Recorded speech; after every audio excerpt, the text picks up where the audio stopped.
Hello friends, welcome back to my channel Mehndi Artistika Neha.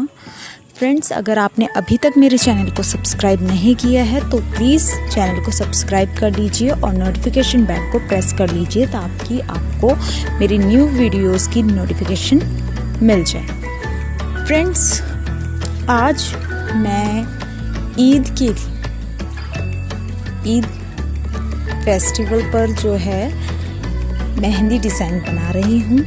Reverse style में जो है मैंने ये डिज़ाइन बनाया है और वीडियो को लास्ट तक देखते रहिएगा कि मैं किस तरह से जो है इस डिज़ाइन को बना रही हूँ। आपको मैंने पहले भी बताया था, रिवर्स स्टाइल में जो है हमें पहले ही शेप तैयार कर लेना चाहिए, फिर उसका जो आउटर पोर्शन है उसको भर देना चाहिए और इनर पोर्शन को जो है आप एज इट इज़ रहने देंगे। तो दोस्तों, उसी तरह से जो है मैंने ये पूरा फिगर वर्क तैयार किया है और आप सब घर बैठकर इसकी प्रैक्टिस करें।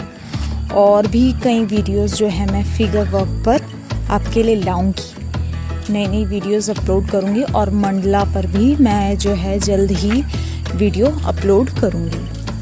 दोस्तों, प्लीज़ कमेंट में मुझे ज़रूर बताएं कि आपको मेरा ये वीडियो कैसा लगा है और वीडियो को लाइक करना ना भूलें और वीडियो को ज़्यादा से ज़्यादा शेयर कीजिए। Thank you for watching.